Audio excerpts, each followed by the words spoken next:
Major support for these programs is provided by Bank of America, Merrill Lynch, and Perfect Building Maintenance, New York Community Bank, All Nation Renovation, Kilroy Architectural Windows, New York's Window Company, Greenberg Traurig, LLP, M&T Bank.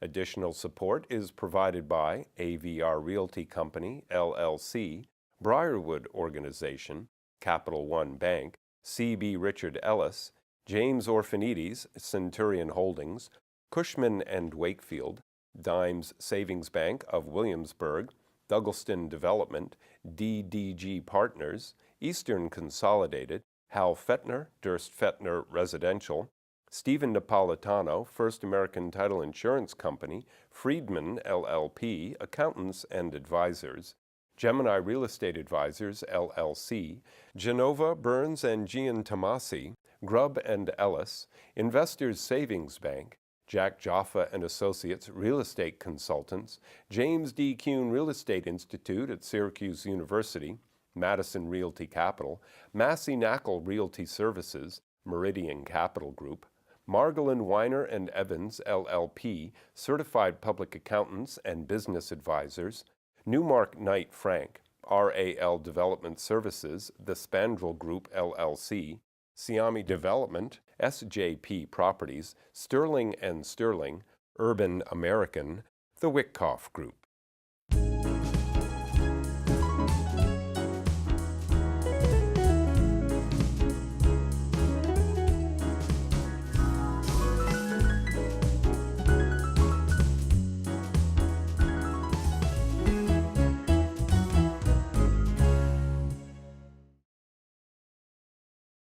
You know, people eat, and people, they go to Wendy's, they go to TJF. People go to hotels, they go to Marriott's.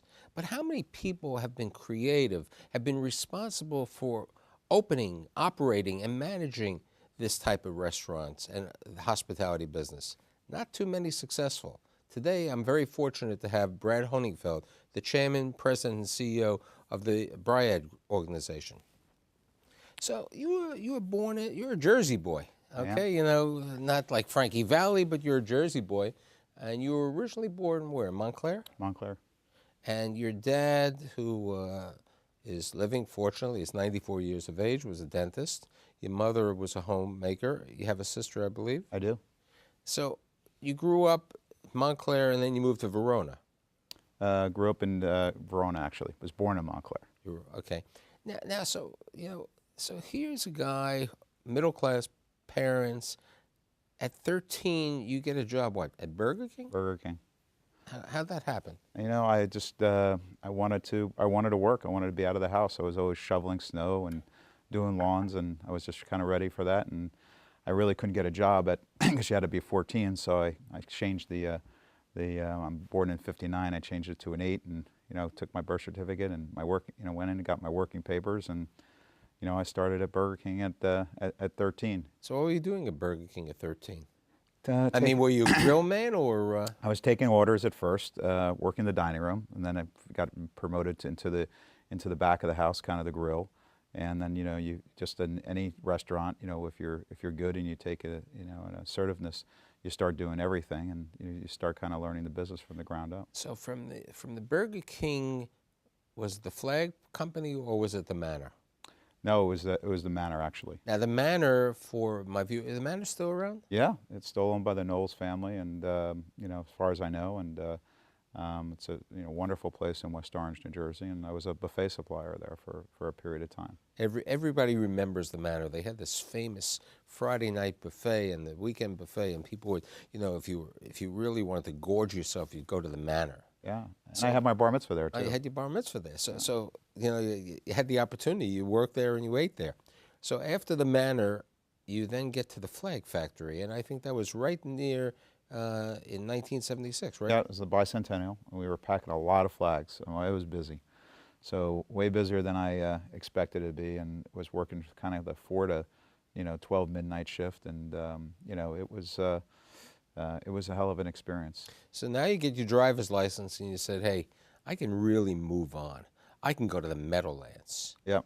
Now, what do you do at the Meadowlands? Well, I applied to be a valet parker, and the Meadowlands had just opened up. It was the hottest, thing around, and I used to go there with my friends, and we used to pile up in the car and go there for a night out, and it was just saw a lot of money flying around all the time, and so forth. When I went there myself as a patron, so I applied for a job. I got a job, and I think I was just getting into my senior year at high school. And it was just an unbelievable experience. I mean, it was really an eye-opening thing, and just seeing how people, kind of live their life, and the amount of volume and traffic that comes in there, and not to say that I was walking away with probably somewhere between $500 and $1,000 a week in cash, at that time. So I remember. It's nice for a kid. I tell you, I remember a story that real quick that my guidance counselor, she was asking me what were you going to do in after high school, and I said, I'm not sure I can leave. I was making so much money. I was making more than she was.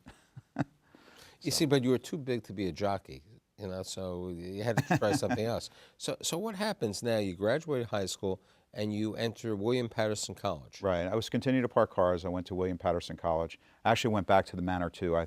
As I recall, I was a cook and a banquet cook in the Manor too. So I was kind of doing that, going to school, parking cars, and and then I was just trying to find out, my way around, just as we do when we, at that age. And I decided that after the first semester of college in New Jersey, then I'd move on to hotel restaurant school. And So how'd you find this school up in Lake Saranac? It was just a hotel restaurant school. It had, primarily focused on associate's degrees. And it was just a good school, and from what I understood, and I decided to apply there, and I got accepted, and then I went there for my second semester. So the second semester, and then you hear about this job opportunity in Chicago, and being in Chicago in the summer is fine. Being in Chicago in the winter is not that great, and you go to Marriott-owned. Well, it was great. It was Marriott's Great America, and they were interviewing for summer internship programs, and so which is normal for 2-year associates, type of schools. So I took a job running I'll call it a semi-fast food unit. It was called Pizza Orleans. Right. You had pizza and beer. Pizza and beer. $750,000 for 4 months in pizza and beer. It's a busy little place. And I really was the first time I was kind of really away from home, for the most part, and living on a mattress and with 4 or 5 other guys that were living that were working at the theme park. But it was a great experience, and I think at the very end of the summer I really got promoted from an assistant manager to running the whole place, because kind of everybody went back to school. But the summer ends. The summer ends, and I was supposed to go back to school, and Marriott was actually conducting interviews for internships for really second-year students that were moving on. I happened to take one of those interviews. It was more of an experience thing, but it ended up by being that Marriott offered me a full-time job, and in Newport Beach, California. Yeah, originally it said Newport, and I thought it was Newport, Rhode Island, but it was Newport Beach, California. So I picked up and moved from Chicago to California, drove my car almost 3,000 miles by myself out there, and started as in an internship program with Marriott Hotels. And the first job? First job was really, they said you're going to be a food production manager, and I was, I came in, the first day of work in my white, they said you needed white pants, and they were training me to be really in the kitchen area chef. And, so I got there and started cutting up vegetables and working the bakery in a hotel and so forth like that. And it was, I liked it, but I can't tell you that I was in love with it. And I was also, I guess I was 19 at the time, and I was a long way from home, and I kind of, missed being, around family and so forth. It was hard being kind of, out there by yourself, but ended up by living with the executive chef for a period of time. I really couldn't afford a bed, so I had a mattress. It was a Jameson mattress, the ones that Marriott had in the hotel, and ended up by utilizing one of those in an extra room that he had. And but I was pretty upset. I wasn't really happy being in there, and I got recruited the director of catering took a liking to me of the hotel that was in the hotel. Of the hotel. Of the hotel. And he took a liking to me, and he said, you know, he would put me into catering, and I became a catering service manager, which really was setting up tables and chairs and, you know, for, you know, conventions, weddings and bar mitzvahs. And, you know, I took a liking to that. I mean, it was tough, it was grueling. There were 2 shifts, either 6 in the morning till 5 or 6 at night, and or 3 in the afternoon till 4 or 5 o'clock in the morning, you know, sometimes even later, depending upon if we had, you know, a reception or a wedding at night that ended late. And so it was a really, really good experience, and it was grueling for, you know, 19, 20-year-old kid. So you stay in Newport Beach for how long? I was there for about 19 months. And then they tell you, go to St. Louis, Missouri. Well, Roger had taken a liking to me, who was the director of catering, and he had come from St. Louis. So he suggested, and, you know, basically I got promoted to the St. Louis Marriott at the airport. A friend of his was running that hotel, and that's kind of how people would get promoted. And I became I'll call it a catering sales manager. So now you were booking the bar mitzvahs and the weddings. Now I was booking the bar mitzvahs and the weddings, and I had gotten some experience. And the corporate events and whatever. Yeah, and I had gotten some experience with that on the Sundays in Newport Beach when people would come in and no one was around, and I started to take them around and show them things and then take them through the menus and start to sell. And I kind of naturally, you know, I think I was a salesman to a degree, you know, and so I kind of had morphed from, you know, my 19 and 20-year-olds of actually, you know, doing things physically to somewhat directing people of what to do, and also selling people, because that's what we would do, and you know, take orders over the phone, and then when people come in and show them around and so forth.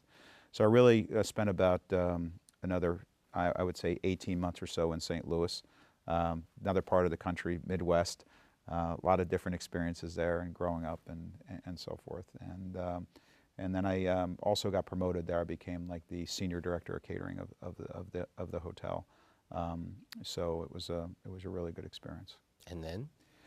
Then Marriott moved me to the Essex House here in New York. I mean, this is the crowning. I mean, Marriott, this was the Essex House. I mean, the famed Essex House, very classic catering facility, beautiful rooms. You know, it was the belle of the ball on Central Park. I was the number 2 person in the catering department. I was there for about 6 months. Marriott was growing very rapidly at the time. It was a really good experience, and it was also a union hotel. It was Marriott's really only union hotel. Yes. So that was a It was a learning curve for you, and it was a learning curve for Marriott, because the union operation is a different type of operation. Definitely, right. I can't tell you that was the most pleasant experience, but it was certainly a learning experience. And then, you know, basically from there, Marriott said, hey, you know, we're opening a new hotel in Westchester, and I went up there and I became the senior director of catering there as well. And I was. And then you finally get back to New Jersey. Right. I mean, your parents probably forgot what you looked like. You know, your dad was saying, he left us, yes. Right. And I became the director of catering at the Saddlebrook Marriott. And, you know, it was a hotel that a lot of, you know, senior executives have passed through in Marriott. And I was very fortunate to be there. I was there probably for about 18 months as well, and was, you know, probably at the time 22 years old. Was responsible for about $2 million in banquet revenue. About half of that was profitability, and so I had about, you know, I don't know, 150 people that I was responsible for between, you know, maitre d's and banquet waiters and waitresses and so forth. And it was a tremendous learning experience. So what happens now is, you know, the kid from New Jersey gets an opportunity to go to Boston.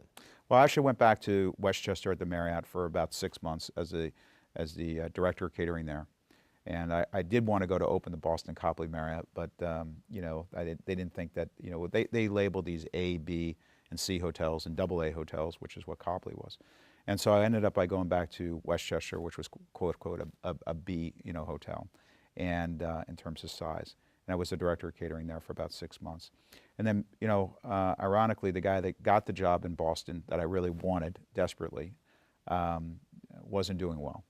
And so Marriott, you know, said, hey, listen, we'll give you the opportunity to go up there.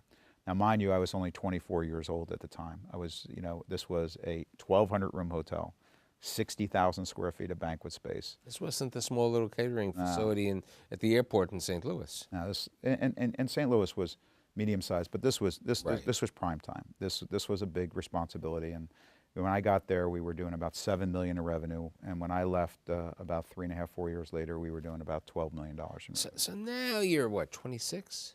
Well, when I got there, I was probably 25, or so, or 24 and a half, 25, and when I left, I believe I was about 28 or 29. So you're 28 and you come back to New Jersey. You're married by this time. You had met Beth, Yeah. who was up there. She was working as a nurse up in Boston. You come back and you decide that you want to be an entrepreneur. One of your cousins introduces you to her husband, and you and Brian open up. You say, we're going to open up a restaurant because you've been in the catering business. Now you opened up in Princeton, New Jersey, which at that time, there were new shopping centers, there were a lot of things going on, and I still remember at the Princeton Market Fair, and you decided to open up a Steve's Ice Cream. That was you did two things, but let's talk about Steve's and then the Carnegie Deli, but not the real Carnegie Deli. Right. Well, what happened was that, being up in Boston, they had this concept called Steve's Ice Cream. It was a mixing concept down in Faneuil Hall. And I was kind of enamored by it. It did, really, large dollars there. And I was just, I guess inordinately, An entrepreneur. an entrepreneur. I really like to create. I did it at Marriott. I did it well. I made Marriott a lot of money. And, it's just, I had the fire in my belly. Didn't really have the experience. So my first cousin's husband, who's in real estate, provided that kind of experience, and we both equally put in the same amount of money and brought this concept down from Boston down to New Jersey and opened the first store in 1987.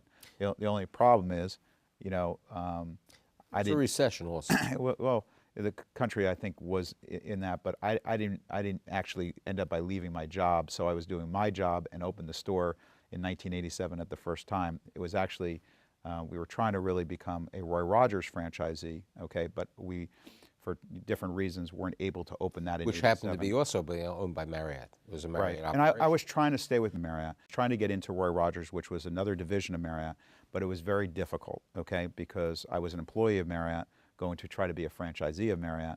And to be honest with you, these businesses for Marriott operated independently. So although I was very successful in hotels, there was no guarantee that they thought I would be successful in Roy Rogers. You open up the Steve's and the Carnegie Deli, and you open up not too far away on Route 1. You open up where there's a pathmark. You open up your first Roy Rogers and also a Steve's Ice Cream. Right. Well, this wasn't on the end of a strip shopping center that a developer owned in New Jersey, and we couldn't put a drive-through. So Marriott was very concerned and actually performed with the store at around $700,000. We did about $1.2 million the first year. I mean, I can't remember. I can remember the day that we opened up this Roy Rogers. I mean, you would think that we were giving things away for free. I mean, it was just lines and lines out the door. People loved the brand. And by the way, we had this little ice cream store that was maybe 160 square feet that did an extra $200,000. And it was, so from a storefront's perspective, you'd see Roy Rogers and then you'd see the ice cream store. And that became our second, ice cream store. So then you went to Route 9. And we took an old Mr. Steak restaurant and demoed that out. And during that period of time, I was always kind of watching the general contractor who was building our first restaurant. And I was enamored with construction. I really, try to kind of put the pieces together. In order to be successful in these businesses, you got to know what goes into it to know what goes out of it. So just how my mind thinks of a hamburger and all the different ingredients that go into what it costs, I kind of articulated that and took that to construction as well. And on this particular job, we hired a general contractor, Brian and I, but he wasn't performing. And I ended up by firing him. I put my boots on and I actually built the restaurant myself. And I was constantly on the phone with Brian and others trying to find out what concrete was, what rebar was, what PSI was, and all these different things that are ingredients that go into a building to make it. And ended up by being a few weeks late in construction, but I got it. But I got it done. The good part was that it opened up right near the Super Bowl, and you had Otis Anderson Yeah. and the crowds were there again. That was a fluke. You know, that Hey, was a fluke to sometimes timing is bring everything. to bring Otis. You know, there's always a little luck. Right. in I was everything. going through an agent, and he had just happened to you know be MVP, and it happened to be the Giants that year.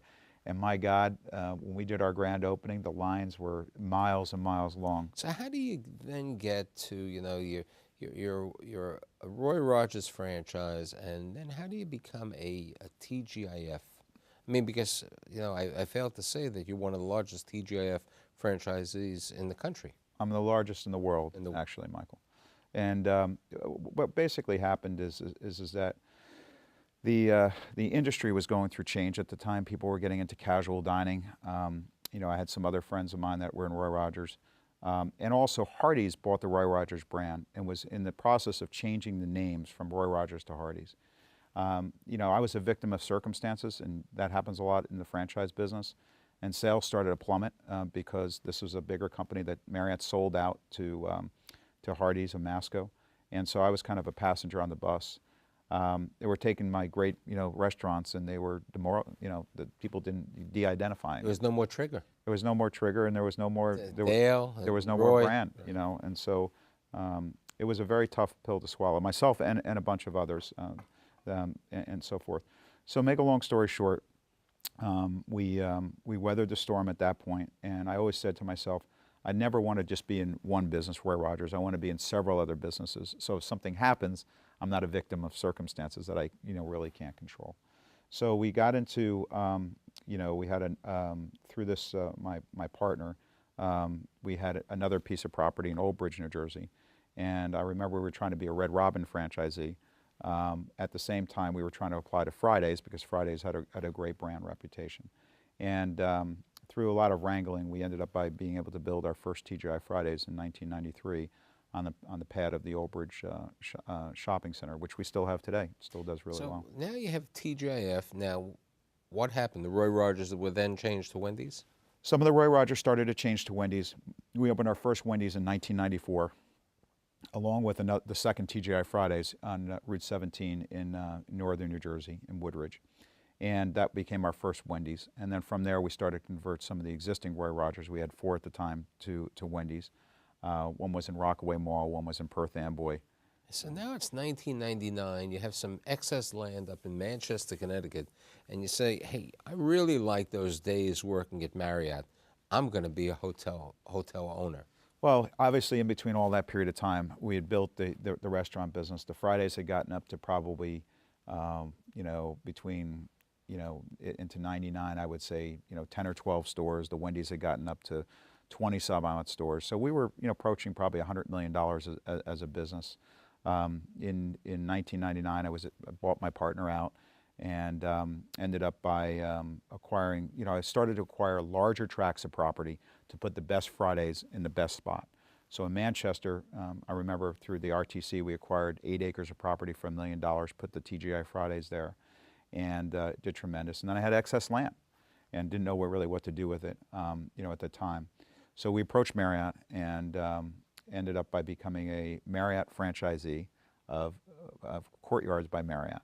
And we built a 90-room hotel on that location. And TGIF was next door. TGI Affection is next door. And by the way, we built a Residence Inn next to that of 96 you had 2 room. hotels. So that was our first 2 hotels that we built in 1999. And from the first 2 hotels, eventually you built like 23 hotels. Right. We've, up until this past year, I've built now 23 hotels. Always with the Marriott brand. Marriott and Hilton, and about $400 million worth of ground-up real estate, you know, really starting with 1 hotel. Primarily all in the tri-state area, Long Island, New Jersey, Pennsylvania, Connecticut. We really have stayed focused on that geographic area for hotels. So then you said, hey, you know what? Let me go west. I really like Newport Beach. And you bought a chain of TGIFs and other restaurants. What happened? Right. Well, I bought a house in Las Vegas somewheres in the 2000s, and spent a great deal of time on the West Coast, and I like it out there. I always like the area and the weather and so forth. And then sometime in 2005 and 6, the economy was really gathering steam, if you recall, and I was able to become an investor in a public company called Main Street. Main Street was Friday's largest franchisee. They had 50 TGI Fridays, and they had another 20 different types of restaurants. The company was listed on the NASDAQ. So I became a shareholder, bought a bunch of shares from one of the partners, and then ended up by really saying that, I wanted to become part of the board. The chairman of the board didn't want me to become a part of the board, so I decided to become a little bit more of an activist, filed a 13D to seek control of the company, and basically became a 12% stockholder. Right at that time that I became a 12% stockholder, the company actually brought an equity partner in as well. So myself, the equity partner, and the chairman, a guy by the name of John Antioco, ended up by owning about 50% of the company. And that was in 2005. In the beginning of 2006, the company decided to put itself up for sale. And when they did that, I was a bidder to that. And in March of 2006, I was able to actually, be able to, the boards decided that they would sell me the company. So that gave you the larger franchise and became the largest franchisor in the world of... Yes, that company actually closed on its own on June 30th of 2006. It was a $160 million deal. It was probably one of the largest transactions to get done, certainly by an entrepreneur without a sponsor equity fund behind it. And it was a tremendous experience about being able to purchase a public company, being an activist in a company, being able to close a transaction like that. Hindsight is, certainly didn't know that the economic environment was going to change as drastically as it did. With only like 2 minutes left, I really want to get to some other points. So it's 2008, 2009, you sell the hotels, you have how many TGIFs right now? Well, today we have 70 TGI Fridays. And how many Wendy's? We have 42 Wendy's. And now you're starting to rebuild, you're building a new hotel also. Yep, we've started ground with and in addition, you decided to become your own. You have now you have a corner bakery in Clifton, New Jersey. Right. You have a Zinn Burger, Yep. and you have your own new little franchise. Yeah, we're starting to franchise. We just got a trademark approval yesterday for called Cups Frozen Yogurt Your Way.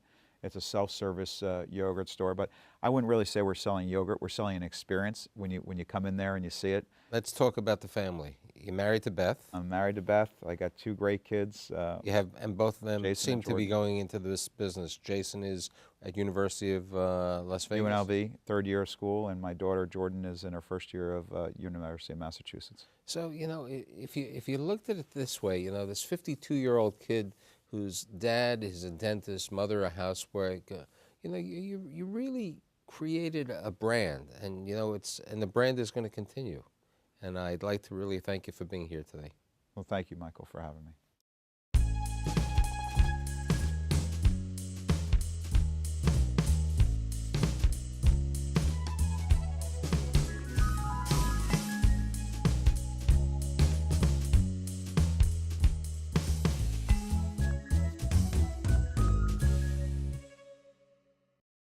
Major support for these programs is provided by Bank of America, Merrill Lynch, and Perfect Building Maintenance, New York Community Bank, All Nation Renovation, Kilroy Architectural Windows, New York's Window Company, Greenberg Traurig, LLP, M&T Bank. Additional support is provided by AVR Realty Company, LLC, Briarwood Organization, Capital One Bank, C.B. Richard Ellis, James Orphanides, Centurion Holdings, Cushman & Wakefield, Dimes Savings Bank of Williamsburg, Douglaston Development, DDG Partners, Eastern Consolidated, Hal Fettner, Durst Fettner Residential, Stephen Napolitano, First American Title Insurance Company, Friedman, LLP, Accountants and Advisors, Gemini Real Estate Advisors, LLC, Genova, Burns and Gian Tomasi, Grubb and Ellis, Investors Savings Bank, Jack Jaffa and Associates Real Estate Consultants, James D. Kuhn Real Estate Institute at Syracuse University, Madison Realty Capital, Massey Knackle Realty Services, Meridian Capital Group, Margolin Weiner and Evans, LLP, Certified Public Accountants and Business Advisors, Newmark Knight Frank, RAL Development Services, The Spandrel Group, LLC, Siami Development, SJP Properties, Sterling and Sterling, urban American, the Wyckoff Group.